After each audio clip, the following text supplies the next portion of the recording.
오늘은 주연절 5번째 주일로 저희들이 봉독한 마가복음 1장 29절부터 34절의 말씀으로 우리 교회가 힐링과 섬김의 교회가 되자라고 하는 주제로 하나님의 말씀을 증거하겠습니다. 오늘 마가복음의 말씀은 안드레가 예수님을 만남으로 그 인생이 변화를 받고 그걸로 끝나는 것이 아니라 안드레는 그의 형 베드로를 또 예수님께로 인도했습니다. 그리고 베드로는 예수님을 자신의 집으로 모시고 가는 이야기입니다. 그 집에는 그 베드로 장모께서 집안에 열병으로 누워 계십니다. 예수님이 이제 베드로 장모의 열병을 이제 치유해 주셨을 때 그 소식이 이제 마을 전체로 이렇게 퍼져나갔고 온 동네 사람들이 다 베드로 집에 모이는 그러한 이야기로 오늘 전개가 되고 있습니다. 한번 지금 이 시간에 상상해 보시기 바랍니다. 나 개인 한 사람을 통해서 그 누군가에게 예수님의 복음이 나를 통해서 전해지고 그리고 나에게 복음을 들은 그 또 한 사람을 통해서 수많은 사람들이 그를 통해서 인생의 소망을 발견하고 또 상처받은 인생이 치유되고 더 나아가서 교회를 섬기고 이웃을 섬기는 그런 상상을 한번 해보시기 바랍니다. 우리 뉴욕 한인 교회가 예수님의 복음이 이 제단으로부터 흘러나오는 통로가 되어서 상처받은 영혼이 치유가 되고 부서진 꿈, 비전이 또 이 제단으로부터 회복되는 그런 힐링의 중심지가 되고 그리고 또 여기 계신 우리 성도님들이 세상을 섬기는 그런 교회가 되는 모습을 한번 꿈꾸고 상상해 보시기 바랍니다. 처음에 베드로는 예수님이 자신의 가정을 방문하면 어떤 놀라운 축복이 임할 건가라고 하는 것에 대해서 크게 생각하지 못했을 겁니다. 성경에 예수님이 직접 그 가정을 방문함으로써 놀라운 축복이 임한 그 가정의 이야기들이 여러 군데 있습니다. 그 대표적인 사람이 혹시 누구 기억나시나요? 삭개오. 네, 삭개오의 이야기는 바로 그 예수님이 그 가정을 방문했을 때 그 삭개오에게 예수님이 선언해 주신 말씀이 있죠. 오늘 이 집에 구원이 임하였다라고 그렇게 선언해 주셨습니다. 예수님은 지극히 평범한 우리들의 가정을 축복의 장소, 축복의 센터로 사용해 주시기를 원하십니다. 예수님은 우리 뉴욕 한인교회가 모든 그 성도님들을 구원하는 또 축복의 센터가 되시기를 원합니다. 예수님은 우리 뉴욕 한인교회가 지역을 섬기고 이 지역의 구원의 복음을 전하는 또한 성도를 섬길 뿐만 아니라 다른 사람들에게 섬김의 본이 되는 교회가 되기를 원하십니다. 믿습니까? 어떻게 예수님이 베드로의 집에 왔겠습니까? 예수님이 베드로의 집에 오실 수 있는 그 배경에는 복음에 대한 경험을 갖고 있는 한 사람이 있었던 것입니다. 그 한 사람이 바로 안드레, 베드로의 동생인데 베드로가 먼저 예수님의 그 구원의 복음을 받고 그 복음을 충격을 받고 그 복음을 통해서 삶의 그 변화를 경험하고서 다른 사람을 예수님께로 인도할 수 있었던 것입니다. 안드레는 자기에게 가장 가까운 이웃인 형 베드로를 인도했던 것입니다. 우리에게 예수님과 만나는 그 구원의 감격이 우리들에게 있다면 우리는 그 구원의 감격을 나누지 않고서는 견딜 수가 없을 것입니다. 예수님을 만나는 구원의 감격은 마치 그 어둠 속에 빛이 비치는 것과 같은 것입니다. 예수님께서는 자신을 따르는 제자들, 자신을 따르는 사람들에게 너희는 세상의 빛이라 라고 그렇게 선언해 주셨습니다. 빛은 자기를 감출 수가 없는 것입니다. 나에게 구원의 복음을 전해준 그 한 사람을 생각해 보시기 바랍니다. 그리고 내가 그 누군가에게 구원의 복음을 같이 가서 나눈 적이 있는지 한번 생각해 보시기 바랍니다. 저와 성도님들이 오늘 이 안드레와 같이 다른 사람에게 한 번쯤은, 적어도 아직까지 한 번도 누구에게 예수에 대한 이야기를 해본 경험이 없다면 오늘 이 시간을 통해서 좀 그 예수에 대한 이야기를 그 누군가와 함께 나눌 수 있기를 바랍니다. 몇 해 전에 저는 100세 이상을 사시고 소천하신 한 장로님의 장례식을 집례를 했습니다. 장수하신 분이에요. 그리고 끝까지 맑은 정신으로 계시다가 돌아가셨습니다. 그 장로님이 살아계실 때 신방을 가면은 그 장로님 연세가 높으시다 보니까 이렇게 장로님 이용보 목사 왔습니다. 안녕하세요. 그러면은 저 이렇게 보시고 아 목사님 안녕하세요. 그리고는 주무셔요. 네. 그러면 또 금방 문 떠서 또 저와 대화하십니다. 몇 마디 하시고는 또 주무세요. 그 뭐 체력적으로 그러신 거야 뭐 어떻게 할 수 없죠. 그런데 돌아가시기 얼마 전에 이제 방문을 했는데 뭐 여전히 예전처럼 똑같죠. 이렇게 몇 마디 하시면 또 주무시고 또 몇 마디 하시고 주무시고. 그런데 이분이 유언과 같은 말씀을 저에게 아주 똑똑하게 그 힘있게 말씀해 주셨어요. 뭐라고 말씀해 주셨냐면요. 참 잊을 수가 없습니다. 목사님, 성도들이 예수를 알아도 확실히 알아야 하고 예수를 믿어도 확실히 믿어야 합니다. 이렇게 말씀하셨어요. 그래서 제가 그분 장례식 때도 이 말씀을 인용했습니다. 왜냐하면 100년 이상을 사신 분이 마지막 유언처럼 이 젊은 목회자에게 성도들에게 가서 무엇라고 말을 해야 할지 가르쳐 주신 분이기 때문인 것입니다.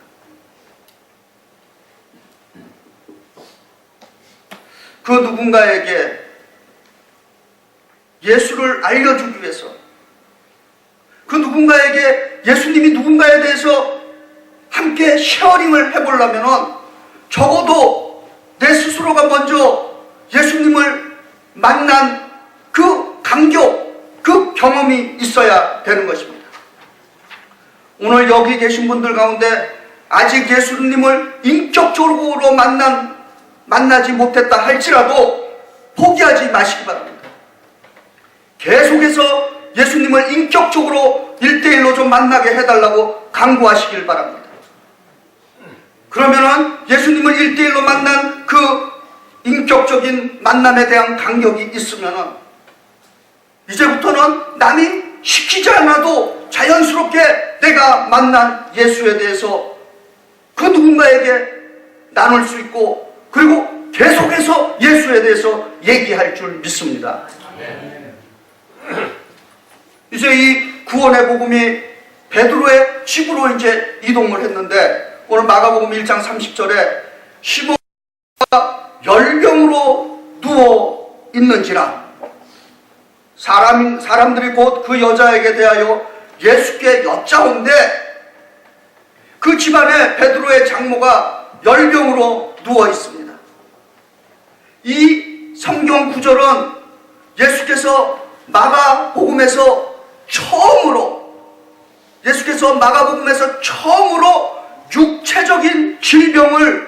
육체적인 질병에 고통받는 인물을 만나는 장면인 것입니다. 그 전에 예수님께서 하신 치유 사역은 귀신 들린 사람을 고쳐주는 정신적인 치유요 영적인 치유였다라고 한다면 오늘 이 베드로 장모의 그 질병 치유는 육체적인 질병을 치유하는 마가복음에 기록된 최초의 기적 사건이라는 것입니다. 치유 사건. 마가복음 1장 31절에 이제 예수께서 나가 그 손을 잡아 일으키시니 열병이 떠나가고 그렇게 기록되어 있습니다. 수많은 육체적인 질병, 뭐 심장병도 있을 수 있고 중풍도 있을 수 있고 예수님이 많이 치료하셨죠. 장님일 수도 있고 우리가 말하는 현대 질병인 뭐 당뇨병일 수도 있고, 근데 왜 하필이면 이 열병 치료, 피버 열병 치료가 예수님이 이 마가복음에서 제일 먼저 실시하신 행해 주신 그 치유, 육체 질병의 치유였을까? 이 성경을 읽으면서 제가 왜 수많은 치유 중에서 왜 열병 치유를 하셨을까?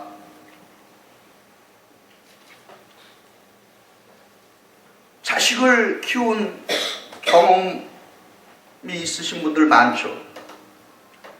아이들이 어렸을 때 아플 때 제일 염려가 되는 질병이 뭡니까? 열나는 거예요, 열나는 거. 다른 거는 좀 별로 괜찮은데 애가 열나면은 굉장히 긴장하게 됩니다. 그리고 빨리 그 조치를 취해야 되는 거예요. 미국에서 민간요법처럼 아이들이 열이 나면 쓰는 방법이 있습니다.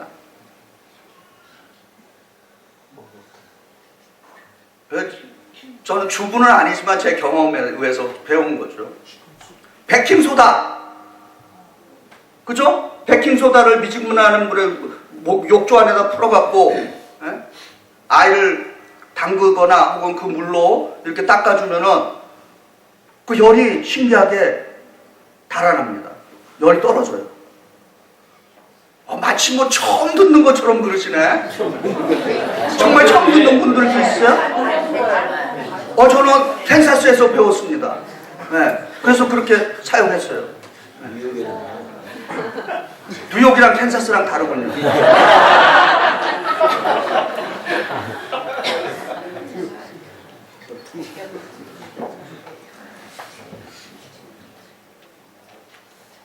어쨌든 이 열이 나는 거 좋지 않아요.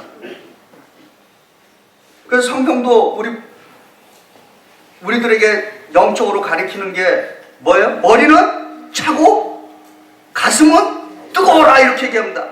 근데 반대로 생각하시는 분들이 있어요. 가슴은 냉랭하고 머리는 차고 머리는 뜨겁게. 머리가 뜨거운 병원 가셔야 돼요. 그리고 매일매일 머리가 뜨거워지시는 분들 치료받아야 합니다. 그래서 제가 이 성경을 보면서 왜 하필이면 열병일까? 왜 수많은 육체 질병 가운데 열병을 말씀하셨을까? 하나님께서 이 2000년 역사 속에 오늘 이용구 목사에게 뭔가 특별한 영감을 주시려나 보다 하고 막 흥분해갖고 주석책을 봤는데 서기 400년경에 제롬이라고 하는 성경학자가 이 베드로 장로의 열병에 대해서 고민하며 주석한 내용이 있더라고요. 그래서 제가 오리지널이 아니라는 것을 여러분에게 밝혀드립니다. 정직해야 하니까요. 기독교 2000년 역사 속에 성경 해석에 이것이 새롭다 이렇게 얘기하시는 성경 해석은 다 이단 사설인 것입니다. 해 아래 새 것이 없는 것입니다. 다만 포장만 새롭게 전달할 수 있는 것뿐입니다. 그래서 이 제롬이라고 하는 이 성경학자가 이 베드로 장로의 열병을 어떻게 풀이했냐면 우리 모두는 인생들은 죄의 열병으로 고통받고 있다 이렇게 해석을 했어요. 그래서 이 죄의 열병을 치료받기 원한다면 예수를 초대해서 예수 그리스도께 안수를 받고 죄의 열병으로부터 도인받아야 된다라고 이 성경 구절을 해석한 것입니다. 참 영감이 번뜩이죠. 그래서 저는 이 본문을 묵상하면서 제롬이라고 하는 그 위대한 성서학자가 서기 400년경에 그렇게 주석한 본문을 보면서, 근데 왜 이 열병은 열병인데 성경이 구체적으로 어떤 열병인지는 밝히지 않았을까? 이걸 또 고민하게 됐어요. 그래서 혹시나 그게 어떤 열병인가 풀이해놓은 주석가가 있는가 하고 찾아봤더니 그것은 없었습니다. 그래서 제가 성경이 구체적으로 이것이 어떤 열병인지 병명을 밝히지 않는다라고 하는 그 말씀을 제가 보면서 이 말씀은 알레고리, 영적인 해석이 가능하겠구나라고 하는 영감을 얻게 됐습니다. 몸이 아파서 무슨 독감 걸리고 무슨 질병에 걸려서 이 육체적으로 열이 나기도 하지만은 생각해 보시기 바랍니다. 인간관계 속에서 열받는 일 수도 없이 많이 터집니다. 오늘 아침에 운전해 오면서 혹시 열받은 분들, 혹시 이 아침에 예배당에 오기 전에 누구와의 대화 속에서 열받고 오신 분들,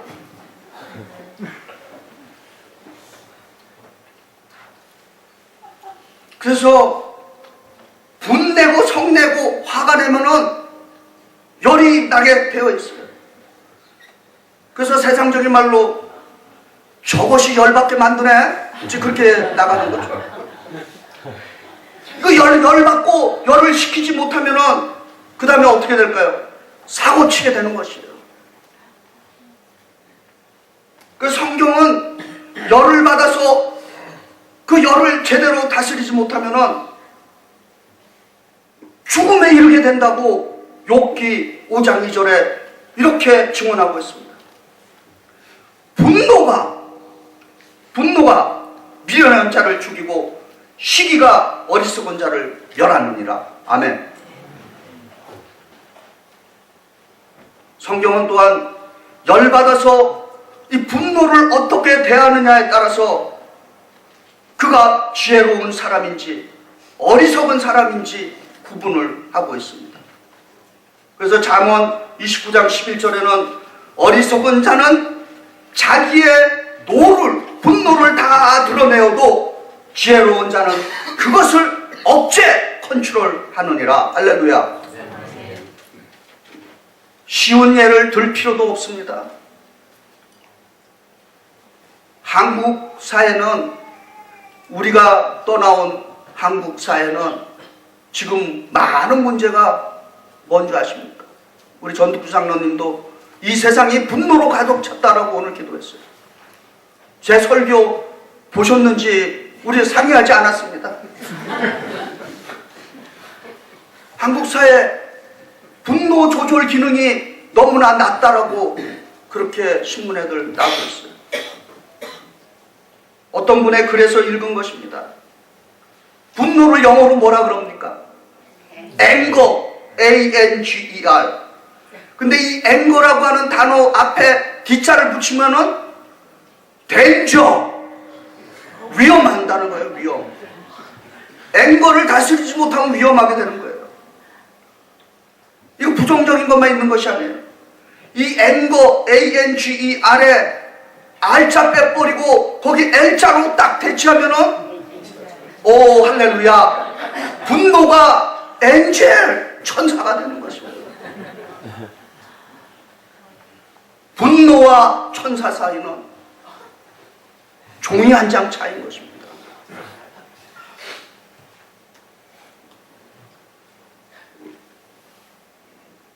저도 사실 목회자이기 때문에 많이 참지만은 사실 좀 성질이 저도 급한 사람이에요. 아마 목회자가 안 됐으면은 감옥에 가 있을 수도 있는 사람이에요.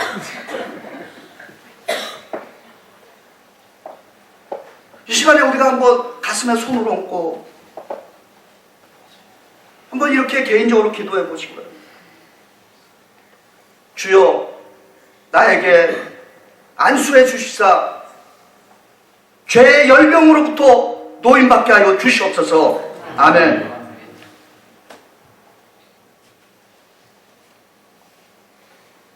마가복음 1장 31절 후반절이에요. 나가 그 손을 잡아 일으키시니까 10명이 떠나가고 여자가 베드로 장모가 그들에게 수종드니라 라고 그렇게 증언하고 있습니다. 뭐 좋은 번역은 아닌 것 같아요. 수종, 시중. 근데 정확한 번역은, 영어는 서빙했다는 것입니다. 봉사했다는 것입니다. 섬겼다라고 하는 말씀인 것입니다. 예수님이 그 베드로 장모에게 다가가서 그 손을 잡아 일으켜 세우니까 10명이 즉석에서 떠나가고, 그 회복된 장모는 그 즉시 예수님과 다른 사람을 섬겼다는 것입니다. 이 베드로 장모의 열병 치유는 진정한 디사이플십, 제자직이 무엇이냐라고 하는 것을 우리들에게 가르쳐 주는 것입니다. 참된 제자도가 무엇인가라고 하는 것을 이 열병 걸린 여인을 통해서 알려주는 것이에요. 참된 제자도, 진정한 제자는 섬김의 제자인 것입니다. 할렐루야. 아멘. 디사이플십과 서빙은 분리할 수가 없는 것입니다. 제자는 곧 섬기는 사람인 것입니다. 제자는 곧 봉사하는 사람인 것입니다. 교회의 존재 이유, 교회가 왜 이 땅에 있느냐라고 하는 이유를 Making Disciples of Jesus Christ, 예수 그리스도의 제자 만들기라고 선언하고 있습니다. 그런데 과연 어떤 제자가 되느냐라고 하는 것이 중요한 것입니다. 예수께서는 우리들에게 섬기는 제자가 되라라고 말씀하십니다. 우리 뉴욕 한인교회가 미주 동부에서 최초의 한인교회로서 지난 94년 동안 수많은 역사적인 인물들을 배출했어요. 그럼에도 불구하고 여전히 아직 한국 정부로부터 그 우리 교회의 그 중요한 가치, 역사성을 인정받지 못하는 점이 있어요. 그 많은 이유가 무엇일까? 우리 교회를 섬기다가 고국으로 돌아가신 수많은 그 민족의 지도자들이, 이거는 제 인터프리테이션입니다. 돌아가서 민족에게 종으로서 헌신하기보다는 오히려 군림하는 지도자들로 서 있기 때문에 이러한 역사적인 평가가 정당한 평가를 받지 못하는 것이 아닌가, 그렇게 생각을 해보는 것입니다.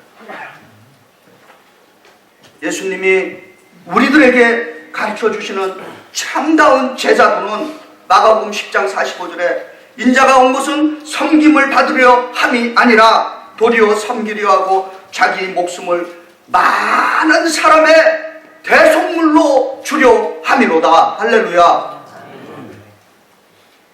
예수님의 제자가 되기를 원하십니까? 예수의 그 제자들을 따라가기를 원하십니까? 섬기는 제자가 되게 해달라고 간구하시길 바랍니다. 그리고 또한 우리는 온갖 인생의 질병으로부터 회복되기를 원합니다. 상처가 치유되기를 원합니다. 고질적인 병이 낫기를 원합니다.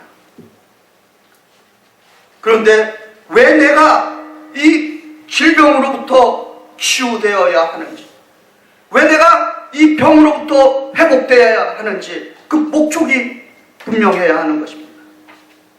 오늘 그 이 베드로의 장모가 10명이 떠나가자 즉시 일어나서 섬기는 사람으로 변했듯이 나의 건강의 목적, 내 질병 치유의 목적은 곧 섬김과 봉사에 있어야 된다는 것입니다.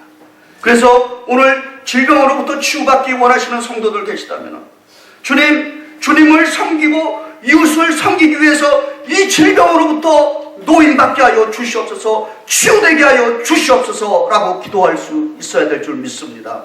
아멘. 이제 베드로의 장모가 열병으로부터 이제 회복이 되니까 그 소식이 마을 전체 타운에 쫙 퍼졌어요. 그래서 주민들이 베드로 집으로 모여들었습니다. 베드로의 집이 순식간에 평범한 가정집에서 치유와 섬김의 가정으로 바뀌었습니다.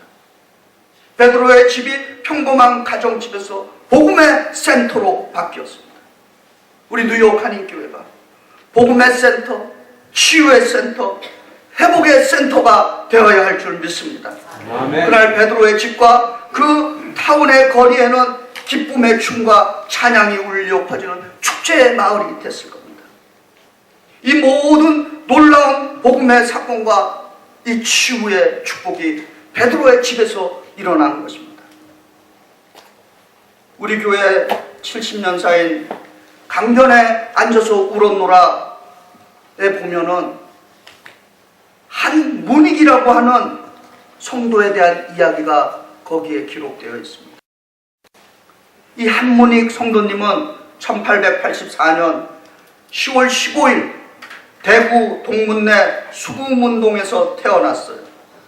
그래서 1905년 하와이 사탕 수수밭 노동자로 일하시다가 1907년에 캘리포니아로 이주하고 노스웨스턴 철도 공사에서 약 7년 동안 일하시고 그 외 시카고, 세인트폴, 미시간주, 아이오와 일리노이주 이런 때를 전전하시면서 20여년간 노동생활을 하시다가 1926년에 이 뉴욕으로 이주해 왔습니다. 이 뉴욕에 이주해 와서 이 한문익 성도님은 하우스워크, 그 다음에 웨이터, 안 해본 노동 없이 다 하면서 지냈어요. 그러다가 이 뉴욕에 온 지 2년 만에 참 고달픈 이민생활, 또 과로로 2년 만에 신장병에 생겨서 노동도 할 수 없고 생계조차 할 수 없는 어려운 처지가 됐습니다. 근데 이 성도님이 우리 뉴욕 한인교회 3층, 4층에 거주했습니다. 우리 오래된 성도님들은 아시겠지만은 우리 교회 3층과 4층이 그 당시 최근 10몇 년, 20년, 30년 전까지만 해도 기숙사였어요.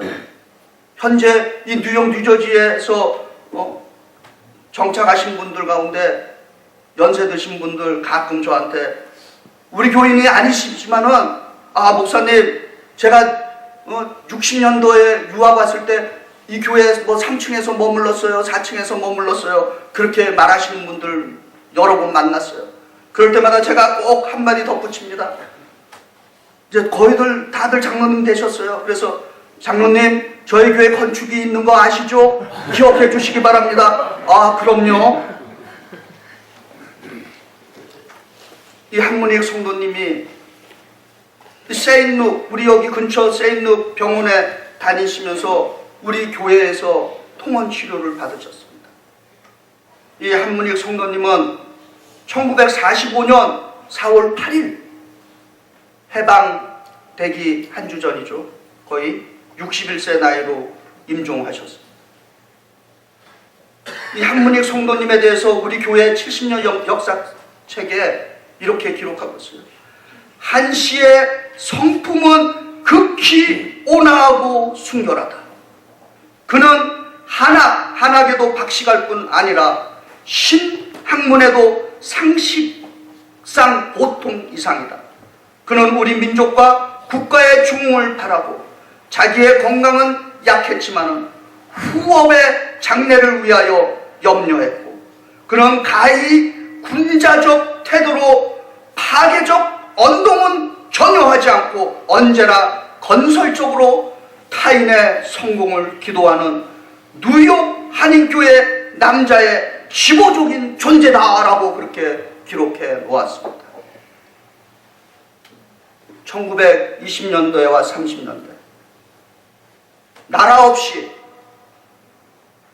이 미국 뉴욕에서 이 뉴욕 한인교회는 이 자리에서 수많은 디아스포라 흩어져 있는 한인들에게 예수 그리스도의 복음으로 그들에게 휴식과 위로와 치유를 제공하는 자리였던 것입니다. 할렐루야. 그리고 이곳에서 수많은 사람들에게 민족애를 심어주는 구심점이 된 자리인 것입니다.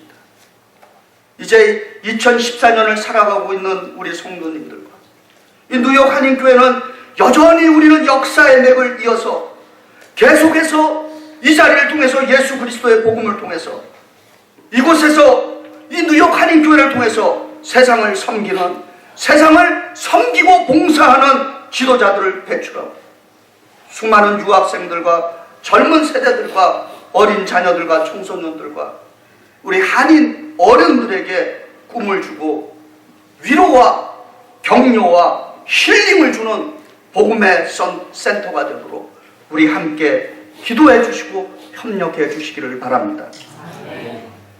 마가복음 1장 33절에 온 동네가 그 문 앞에 모였더라.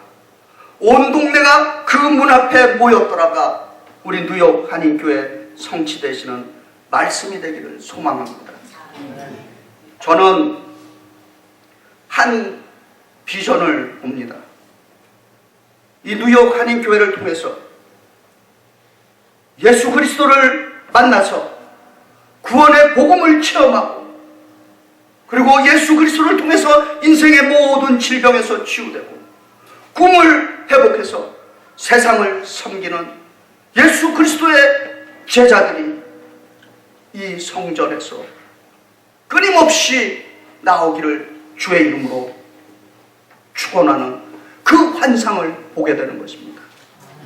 여러분들도 그런 꿈과 환상을 보시기를 주의 이름으로 축원드립니다.